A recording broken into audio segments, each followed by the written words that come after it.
হ্যাঁ, বাকারা, সোরাগাবি, আনাম, গ্রাম্য পশু, দেখা যাচ্ছে জারিয়াত, বিক্ষিপ্ত বায়ুরাশি, এরকম দেখা যাচ্ছে যে যা কিছু পৃথিবীতে আছে তাই নিয়েই কোরআন হয়েছে।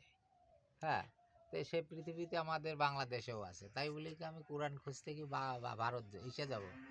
হ্যাঁ, মক্কায় যাব নাকি? না। হ্যাঁ, কোরআন অনুবাদ করলে দেখা যাচ্ছে যে সব কিছু আমার বাংলাদেশে আছে। কোরআনের ভিতরে যা আছে, হ্যাঁ, এসব আমার বাংলাদেশেই আছে। তা আমার কোরআন কোরআন কোরআন নিয়ে অনেকেই অন্ধবিশ্বাস করে কোরআনের পিছনে দৌড়াচ্ছে। আমি যদিও মাদ্রাসা লাইনে কম বেশি লেখাপড়া, কোরআনের দুটো একটা শব্দের অর্থ জানি। হ্যাঁ, এই যার কারণে কোরআন নিয়ে আমি এত একটা ব্যাকুল ব্যস্ত না। আপনি কি কোরআনকে বিশ্বাস করেন যে এটা তো কোরআনকে অবশ্য বিশ্বাস করি। হাদিস লালন শাহ বলেছে লালন ইরফানি কিতাবের এশায় যার জের জবর কিচ্ছু নাই। হ্যাঁ, তাহলে সেই কোরআনের জের জবর আছে, আপনার কোনো জের জবর আছে, আপনার ভিতরেও কোরআনের হরফ দিয়ে আপনার দেহ, আমার দেহ, পৃথিবীর যত জীবজন্তু আছে কোরআনের দেহের উপরে সৃষ্টি করা আছে। এই যেমন কোরআনের হরফের উপরে সৃষ্টি করা আছে। যেমন আপনি দাঁড়ালে আলিফ হয়ে যাবে। যেমন মানে কি? তারপর বলেন হ্যাঁ, খুব এরকম ভালো অনেক একটা কিছু আছে। আচ্ছা হ্যাঁ, আচ্ছা। তো এরকম অনেক কিছু যখন আধ্যাত্মিকে আপনি ঢুকবেন তখন আপনার গুরু গোসাই দেখাই দেবে যে কোরআন কি জিনিস। নাকি রাসূল সাল্লাল্লাহু আলাইহি সাল্লাম যে আরে একজন রাসূল মহামানব যে নিয়ে হাদিস রাসূল তার জীবনী রাসূল যা করেছে আপনি করলে আপনিও কিছু করতে পারেন। একটা কবি সহজে সহজে কি ছন্দ মিলাতে পারে? না তার ভাব চেতনা করা লাগে, ধ্যান সাধনা করা লাগে। সে ভাবুক না হলে তার কাছে তো ওইরকম ধরনের ছন্দ আসবে না। আপনি আমি যদি ভাবসাগরে না ডুবি তো ওখানকার এক কিঞ্চিত জল উঠাতে পারবো?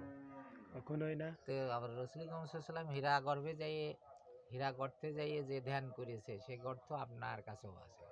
আপনিও সেরকম একটা স্থান, নির্জন স্থানে যে আপনি ধ্যান করেন, মনক্ষণ চুপ করে থাকেন, রাতে আপনি যে শূন্য আকাশের দিকে কিছু সময় তাকাই থাকেন, দেখবেন যে আপনার ভিতরে কত কিছু আসছে। আপনি মুক্ত দিগন্তের দিকে তাকাই থাকেন, দেখবেন যে আপনার কাছে কত ভাষা এসে দাঁড়াচ্ছে। আপনি ধ্যান সাধনা করবেন না, আমি করব না, তাইলে আমরা কি রসুল হয়ে যাব? রসুল রসুল হয়ে গেছে। হ্যাঁ, আচ্ছা, আপনি যে কোরআনটা বিশ্বাস করেন কিন্তু কোরআনেই তো আমাদের এলাকায় কুরবানির বিষয়টা আছে। না, কোরআনে কুরবানির বিষয় যেভাবে আছে ওই বিষয়টা অনেকেই বোধগম্য না। কোরআনে যেভাবে বিষয়টা আছে সেইভাবে।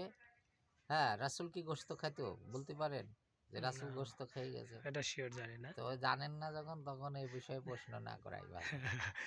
আচ্ছা আচ্ছা। ও ধর্ম দিক যাওয়ার দরকার নেই।